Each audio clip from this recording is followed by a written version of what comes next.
Oh, what? Was that not mad enough for you? Then you should try out Skateboard Madness on the PS2. Truly, this is a game for only the most mentally deranged of skateboarders. I mean, look at the madness going on here. Who is this man, and why is he tickling underneath his skateboard? I like a bit of wood. And if there are any astute viewers of mine that have been around for many years, I'm sure that there's a logo on the box here that you recognize. For those of you who don't know, if you see this logo on any PS2 game, you run for the hills. You know how the Angry Video Game Nerd has his arch nemesis in LJN when it comes to atrocious game companies? Well, Phoenix Games are my personal LJN, and they have released some stonkers in the past, let me tell you. From Son of the Lion King to Dalmatians 3, all the way to Snow White and the Seven Clever Boys. They also made a game that didn't upset any minorities at all, and it was called Packing. And then they made Skateboard Madness, so let's check out what I'm getting myself into. My name is Let Me Out, and my character has no name. That's a bit ominous, so I guess I'll just have to make them up myself. Should I be Jonathan, Jonathan, Jonathan, Jonathan, Jonathan, or Black Jonathan? I'm not even being insensitive when I say that. They all have exactly the same facial and body model. And you know what? I think I'll pick Jonathan. Let's kick things off nice and easily with a simple ollie.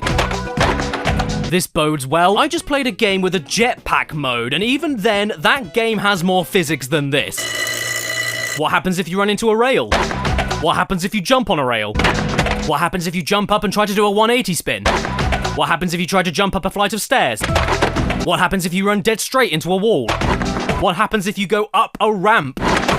I mean, I suppose this does have its benefits sometimes, like when there's a big concrete bridge in your way. Don't worry, because Jonathan can go straight through it. The issue is, though, he can't do anything else. I have tried desperately to find more tricks than a heel flip and a kick flip, but I cannot for the life of me find any. On the other hand, though, I guess that doesn't even matter, because in a timed score counting match, landing kick flips doesn't even count towards giving you any points. Oh, well, sometimes it does. Oh, and sometimes the game will say that you did 3 kick flips one after the other when you weren't even doing anything. At least you weren't lying about this being mad. I will personally ship myself over to your house and give you a kiss if you can perform any tricks here and understand why they worked or how to do them again. Whenever I tap the grab button, I hold onto my board. Whenever I hold the grab button, I merely tap my board. Occasionally, when I take a jump off of a quarter pipe, I won't stop spinning around in midair even though I'm not touching any directional buttons. And the amount of times that I go up a ramp only to just smack down off my board for no reason is almost comical. Then you remember you paid money for this, and it's not funny anymore. I even tested the physics engine out by simply jumping off of a ramp, not touching anything, and coming back down. See you later! This isn't a joke. Look!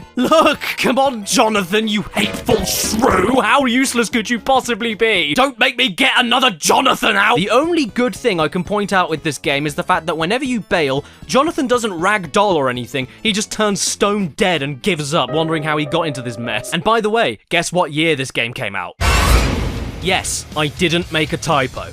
Okay, actually I did. That is when this game came out, 2007, the year of Mass Effect, The Darkness, Uncharted, Bioshock, and Skateboard Madness, The Wrath of Jonathan. Also, Pro Skater 2 very nearly nailed everything we all love in good skateboarding games, and that came out 7 years before this. What is this game? I mean, the title is accurate, this is nothing but total lunacy, but how were Phoenix Games allowed to license these? Did Sony not even look at what they put that sticker on? Every Phoenix game I've touched so far has been the worst thing I've ever seen. And it's not like Sony were making a high profit margin off of them. They were bargain bin trash to begin with. Look, how did I land that? Extreme Edition. What does that even mean? Is there a moderate edition? Is there a version of this game out there that's worse than this one? Huh? Tell me, Jonathan! I suppose I can only blame myself though, because what was I expecting from Phoenix Games? And they really are a phoenix, because every time you dispose of them, they manage to crawl back out of the ashes.